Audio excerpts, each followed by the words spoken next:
Hello तो welcome to ICM channel. आज हमसे डिस्कस करने वाले हैं दो स्टॉक के बारे में। पहला यहाँ पे स्टेट बैंक ऑफ इंडिया, दूसरा है आपका एचडीएफसी लाइफ। तो आप इस वीडियो को जरूर से अंत तक देखना, और यदि आप इस चैनल में नया हो तो फिर यहाँ पे डेफिनेटली आपको बैंकिंग स्टॉक के बारे में बहुत कुछ नया सीखने को मिलेगा, और शायद आपको इतना ज़्यादा भी यहाँ पे हेल्प हो जाए कि आप और कोई भी बैंकिंग स्टॉक को यहाँ पे चेक कर सकते हो, प्रेफर कर सकते हो कि हाँ क्या ये स्टॉक यहाँ पे सही है या फिर नहीं। क्योंकि मैं बस दो पैरामीटर के बारे में आपको बात करूंगा, जिससे यदि आपको नहीं कुछ सीखने को मिला तो फिर आप जो डिसलाइक करके भी जा सकते हो, लेकिन यदि कुछ भी सीखने को मिला आपको तो इस चैनल को आप लाइक करना, सॉरी इस वीडियो को और इस चैनल को आप सब्सक्राइब जरूर से कर देना। तो चलो फिर स्टार्ट करते हैं और डिस्कस करते हैं स्टेट बैंक ऑफ इंडिया के बारे में। देखो आप जानते हो कि इसका आज के दिन यहाँ पे Q4 का आपको नंबर आया। अब यहाँ पे नंबर कैसा है वो तो हम लोग यहाँ पे जानेंगे ही, लेकिन पहले डायरेक्ट ही हम लोग यहाँ पैरामीटर चेक करेंगे। और आज के दिन ऑलमोस्ट आपका 2% तक का जो गिरावट भी आपको देखने को मिला, ये सब हम लोग यहाँ पे बाद में डिस्कस करेंगे। पहले कुछ यहाँ पे इसके बारे में जान लेते हैं। तो फर्स्ट यहाँ पे पैरामीटर का नाम है एनपीए, यानी कि नॉन परफॉर्मिंग एसेट। अब देखो ये क्या होता है, इसका मतलब आप ऐसे समझ सकते हो जैसे कि मान लो बैंक ने आपको लोन दिया और आपने एक भी किस्त जो पे नहीं किया है 3 महीने तक, तो बैंक का तो पैसा फंस गया।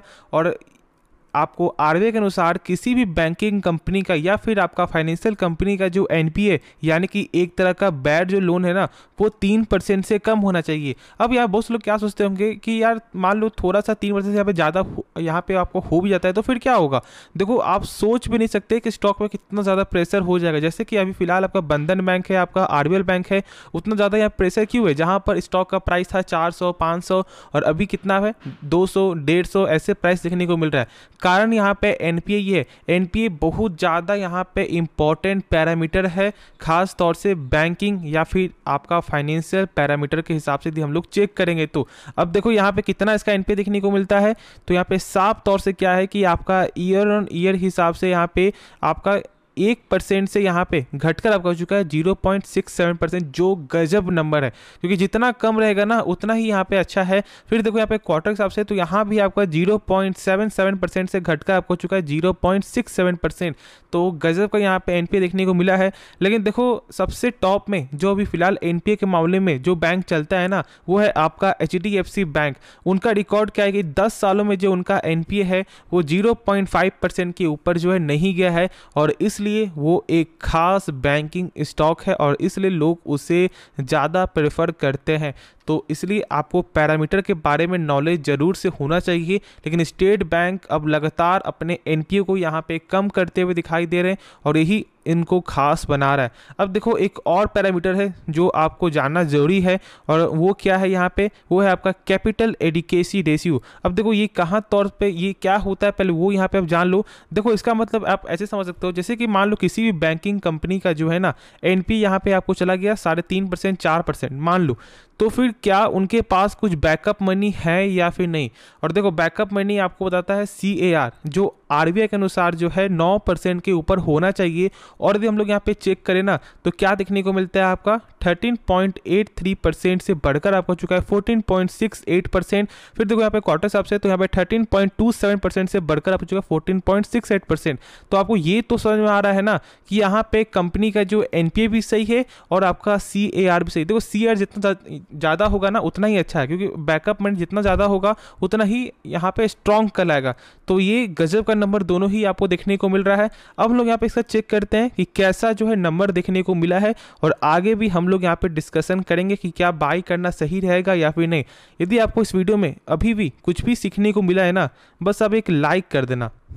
तो पहले देख लो कि यहाँ पे आपका सारा नंबर जो होगा वो होगा करोड़ फिगर में।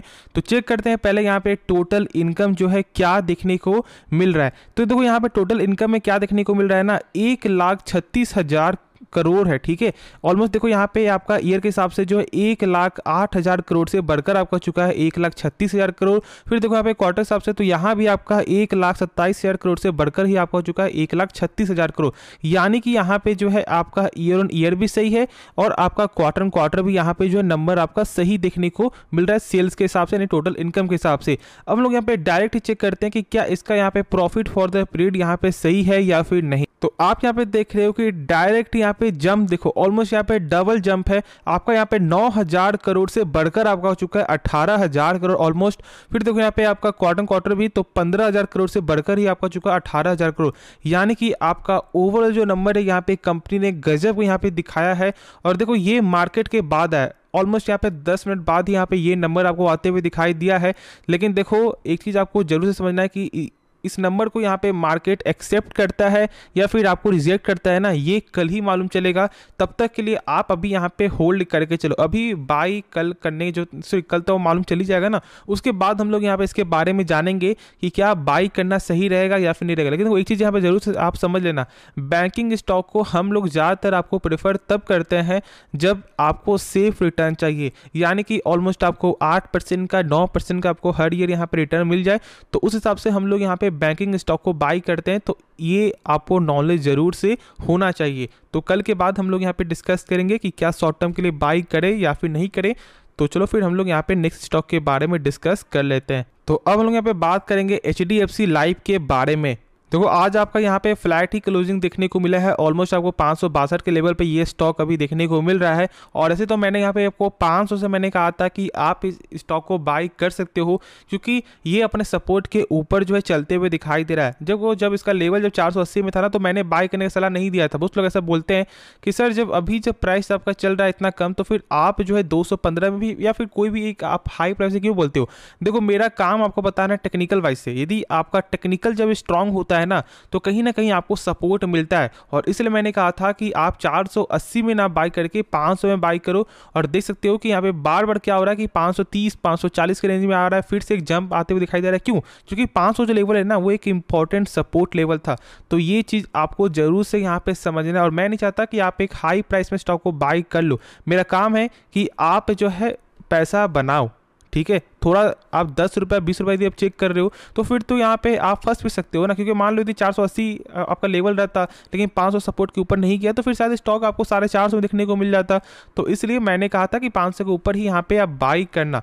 अब देखो एक चीज़ यहाँ पे जरूर से समझ लो, HDFC लाइफ एक गजब का शेयर है और ये एक ऐसा सेक्टर भी है ना जो लॉन्ग टर्म में आगे जा सकता है। क्योंकि अभी बहुत से लोग जो है इंश्योरेंस को प्रेफर नहीं करते, लेकिन मैंने आपको क्या देखा है ना कि आसपास के मेरे जो यहाँ पे घर के बगल में जो है लोग हैं, वो इंश्योरेंस को जो है बाई कर रहे हैं, ठीक है। जहाँ पे पहले लोग डरते थे कि नहीं यार इंश्योरेंस लेंगे क्या यहाँ जो क्या ठीक है कि पैसा आएगा या फिर नहीं आएगा, कुछ हो जाएगा तो क्या यहाँ पे पैसा मिलेगा नहीं मिलेगा, अब ऐसा नहीं है। अब लोग यहाँ पे आपको टर्म इंश्योरेंस यहाँ पे ले रहे हैं, आपको हेल्थ इंश्योरेंस यहाँ पे ले रहे हैं। तो मेरे हिसाब से जो इंश्योरेंस यहाँ पे आगे बढ़ते हुए दिखाई दे सकता है, तो आप जरूर से फोकस करना। और यदि मैं एक चीज़ आपको बताऊँगा ना, तो आपको इंश्योरेंस सबसे पहले बाई करना चाहिए, ठीक है। स्टॉक मार्केट में आप आने से पहले इंश्योरेंस को जरूर से बाई कर लो। 7,000-8,000 लगता है पर पर्सन। हेल्थ इंश्योरेंस तो कम से कम जरूर से बाई कर लेना, ये बहुत ज़्यादा आपके लिए हेल्पफुल साबित हो सकता है। ऐसे तो भगवान कुछ ना करे आपको, लेकिन कोई जानता नहीं है कि कब किसके साथ यहाँ पे क्या हो जाए। अब देखो इसका कुछ यहाँ पे बेसिक जो फंडामेंटल देख लो, फिर हम लोग यहाँ पे आगे भी एक चीज़ जान लेंगे कि क्या बाई करना सही रहेगा या फिर अभी नहीं रहेगा। जैसे देखो यहाँ पे कंपनी का जो टोटल एसेट यहाँ पे आपको लगातार गेन होते हुए दिखाई दे रहा है। अब देखो यहाँ पे कंपनी का कैश फ्लो, यानी कि जो कंपनी सामान बेच रही है, क्या उसका पैसा जो रिटर्न आ रहा है या फिर नहीं आ रहा है। तो यहाँ पे चेक करने क्या तरीका मैंने बताया था, इस नंबर को देखना है कितना यहाँ पे 6,883 करोड़, इस नंबर से कम होना चाहिए टोटल प्रॉफिट। और यदि हम लोग यहाँ पे चेक करें एक बार, तो क्या देखने को मिलता है 1368 करोड़, यानी कि यहाँ पे कंपनी का जो कैश फ्लो आपका पॉजिटिव है, जो इंपॉर्टेंट पैरामीटर में से एक है। अब देखो यहाँ पे आपको हर कंपनी का तो हर कुछ यहाँ पे सही होता नहीं है, और वही चीज़ यहाँ पे कंपनी का जो है क्या खराब देखने को मिलता है, ROC और आपका ROE यहाँ पे 10% का ही नंबर से। तो मैंने कहा है कि आपको जो क्या चेक करना है ना, कि ROC हो या फिर आपका ROE, दोनों ही 12% के ऊपर होना चाहिए। लेकिन यहाँ पे ये आंकड़ा जो है ऑलमोस्ट आपको 2.5% तक जो है कम दिखने को मिल रहा है 12% के हिसाब से। तो बस यहाँ पे यही चीज़ खराबी है। बाकी कंपनी थोड़ा सा इस आपको चेक करोगे ना, तो उसके हिसाब से बोलोगे कि आप यहाँ पे महंगा है। लेकिन लॉन्ग टर्म के लिए इंश्योरेंस सेक्टर जरूर एक फोकस में रहने वाला सेक्टर है। तो यदि आपने यहाँ पे होल्ड करके रखा हुआ है, तो आप जरूर से यहाँ पे होल्ड करके चलो। बाकी लॉन्ग टर्म के लिए बाई करने से पहले आप यहाँ पे क्या करना ना, देखो आप यहाँ पे SIP कर लो, ठीक है। अब देखो कितना SIP करना है आपको, आपको हार्डली यहाँ पे करो 15% का, ठीक है, 15% के स्टॉक को बाई करो, 30 पॉइंट में 20 पॉइंट में आपको मिले स्टॉक को बाई करते रहो। ये लॉन्ग टर्म एक अच्छा खासा पैसा आपको जरूर जो है जनरेट करके दे सकता है, लेकिन खुद से एक बार आप इसके बारे में जो रिसर्च कर लेना तो बेहतर होगा। तो होप इस वीडियो में आपको शॉर्ट में सारा कुछ समझ में आ गया होगा। तो आप वीडियो को लाइक करना, इस चैनल को सब्सक्राइब करना। तो चलो फिर मिलते हैं नेक्स्ट वीडियो में, तो तब तक के लिए धन्यवाद।